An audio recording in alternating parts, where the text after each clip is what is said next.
Hello everybody and welcome back to another Abigail Page Designs gardening vlog.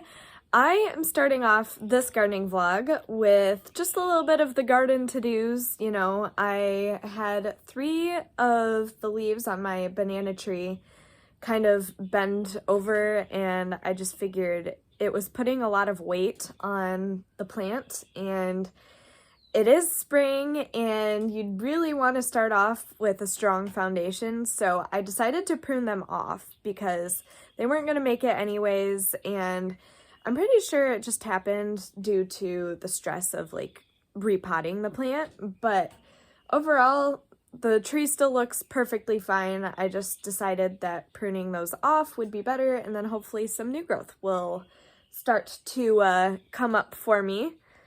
And then I also am kind of in the herb mood. I really have thoroughly enjoyed lots of herbs in pretty much all of my food lately because they have so much flavor. So I did have one cilantro plant kind of survive, I guess, out of the last herb attempt, but I'm actually gonna try again now that it's warmer out, and hopefully this time I end up with a bunch of them.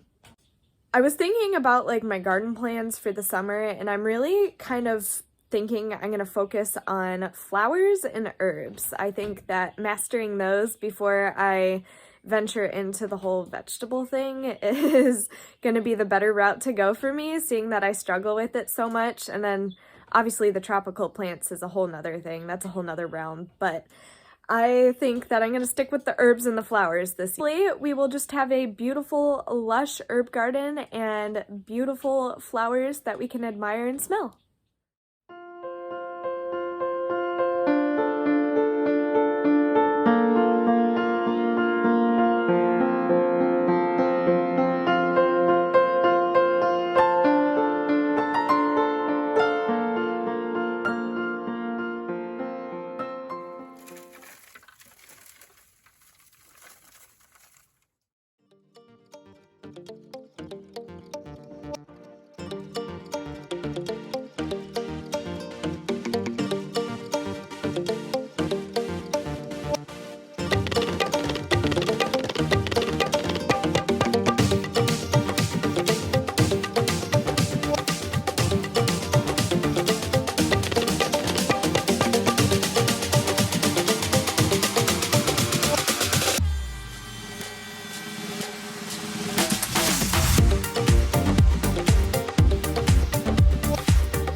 Alright, so herbs started and my banana tree is now pruned. I am going to give the clippings to my goats, as you may have seen in gardening vlog 6. If you haven't seen it, I'll leave it linked below, so don't worry. But they absolutely love banana leaves. So I'm going to give them I think it was 3 leaves that I had to prune off, and then I also got rid of some of the dying, I don't know what you want to call it, part of the stalk, question mark? I'm gonna call it a stalk. So I got rid of some of that because I was afraid that it was gonna like cause some sort of rot, and obviously seeing that I missed it every day, I don't want to risk anything. As for the herbs, I will continue to update you on how that goes. I'm hoping it goes better than last time, and hopefully they survive the move once they're of age to go into the garden beds, but I don't know, we'll see. If you followed me from the start, you would know that herbs and vegetables are a struggle for me, so let's pray, guys. Other than that, I will see you when I have more updates.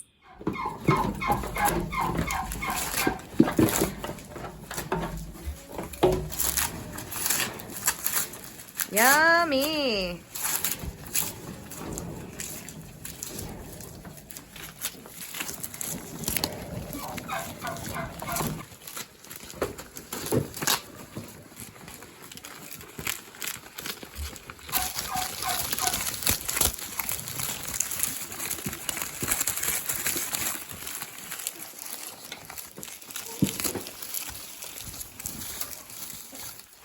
Hello everybody, it is a Sunday, which is normally my garden, get it done day.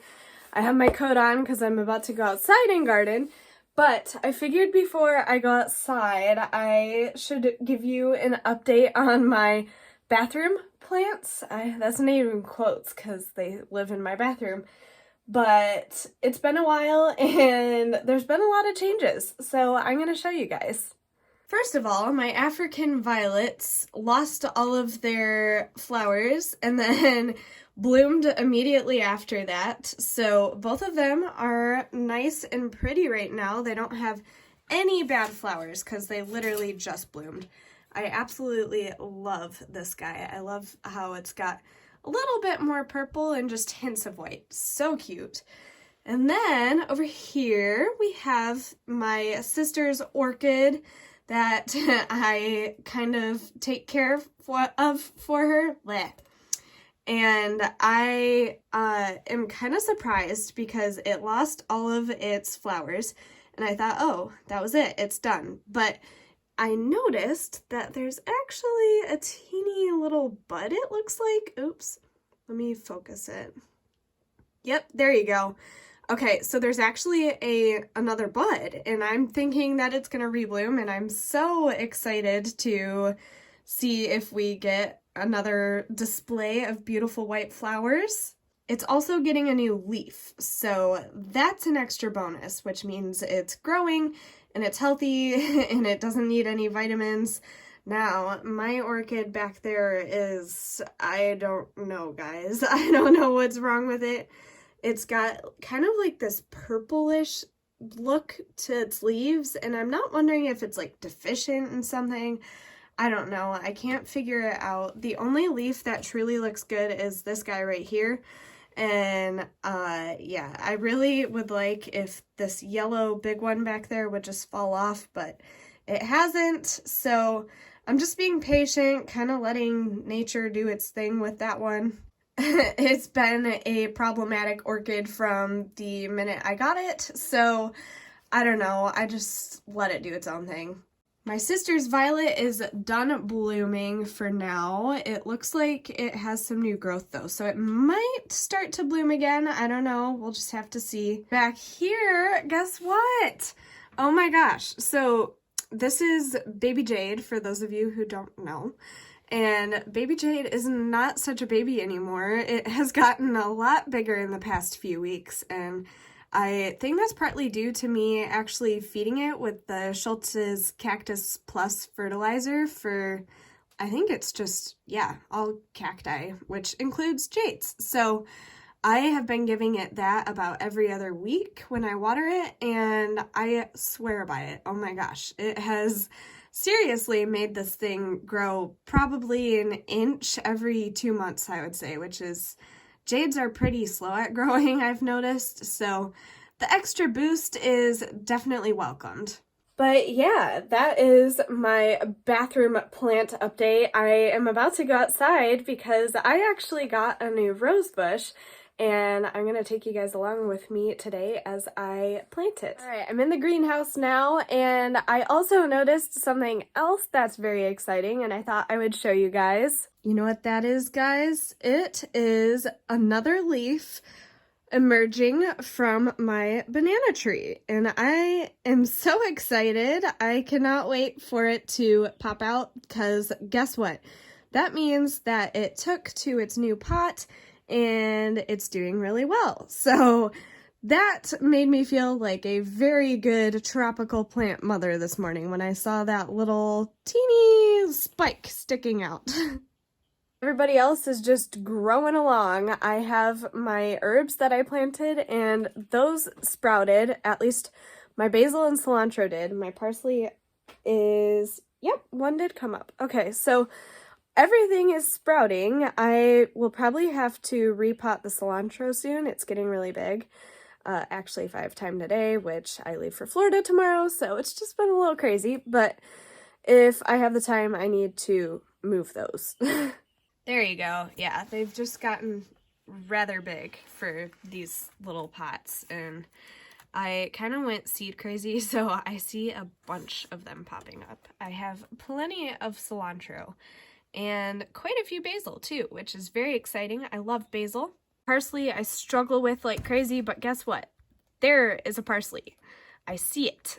And none of this is the real reason why I'm out here. I am out here to plant my rose bush that I've had for about 2 or 3 weeks now, just waiting in the greenhouse to be planted outside until all of the snow was gone. So yeah, we really got to move it outside. I already have a location that I picked out with my mom. We're gonna work on creating kind of like an English garden with climbing roses and herbs, and I am so excited to show you guys where it's gonna go. So yeah, it's a red rose bush, and I'm going to gather my supplies so we can get it in the ground. All right, so I think I'm going to put it right in between these two posts here for our swing set, because we kind of want the English garden to curve around this area here. Like, here's the swing. I'll just give you more of an overview. So I want the garden to extend all the way over to there, maybe put a little bench over there, you know, some herbs. We're just gonna make this like the kind of wild look garden where nothing's perfected. It's just gonna have a bunch of flowers and herbs that all smell amazing and create kind of a dreamy atmosphere.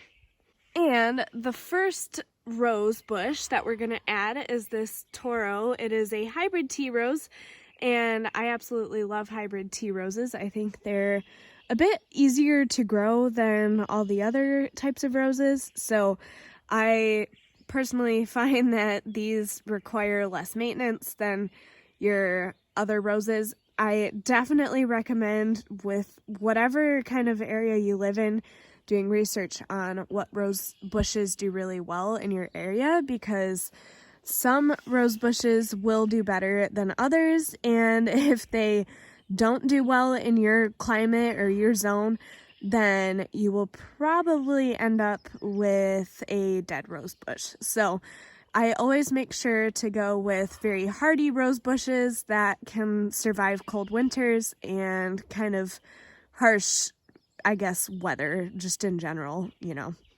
snow, rain, wind, all of the above. So I always plant my rose bushes with I dig a hole that's about 2 times as wide and 2 times as deep as the actual rose bush itself, and I always add decaying leaves and compost on, like, in the bottom of the hole before I put the plant in, just to give it a nice boost of nutrients. And then when I'm done, I normally give it a squirt down with some soapy water or some sort of pest prevention, and I will start feeding this guy as soon as I'm positive that we're all done with the colder weather.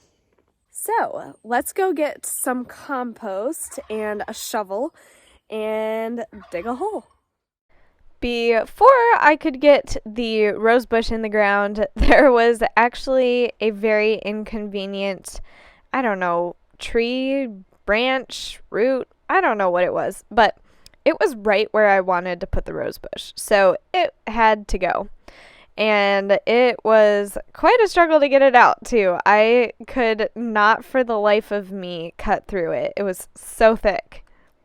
Clearing out the area was going to be on my to-do list anyways, because I really want to turn this whole space into a English garden type-esque thing, and my parents have already agreed. My mom thought it would be a great idea. Obviously, I had to work around quite a few roots because it is along our wood line, but you know what? You just gotta make it work.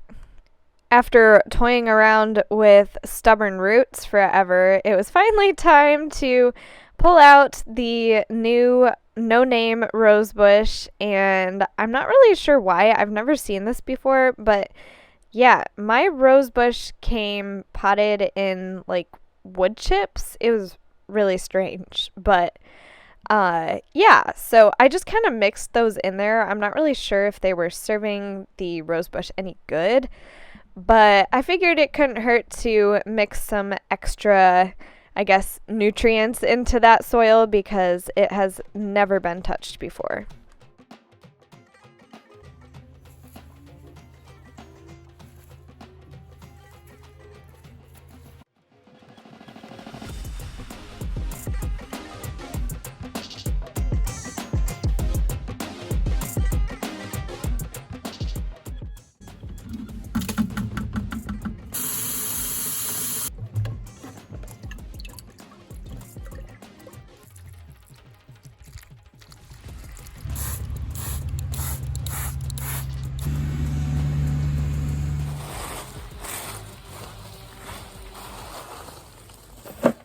While I was at it, I figured I should clear out my other rose bushes as I winterized them last year and I wanted to get rid of all of the leaves that I had piled up to keep them safe and sound from the snow.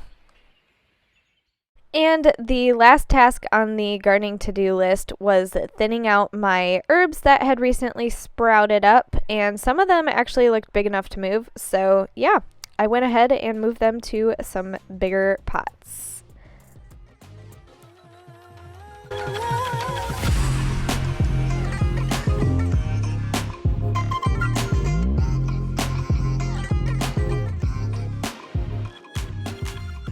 Thank you guys so much for watching today's gardening vlog. I hope you enjoyed coming along gardening with me. I always have so much fun filming these. I feel like it's hard for me to pick up the camera at first, but then once I get going, it's just easy breezy. It's like talking to a friend, and I love it. I want to hear how your gardens are, so please leave a like on this video if you love gardening as much as I do, and let me know in the comments below how is your garden doing? I want to know. What do you have? How's everything growing? Have you had any incidences lately? Any problems with pests? How did you deal with them? I want to know everything about your garden. And last but not least, don't forget to subscribe if you love all things organizing, cleaning, decorating, and gardening. I love you all, and I will see you in my next video. Bye!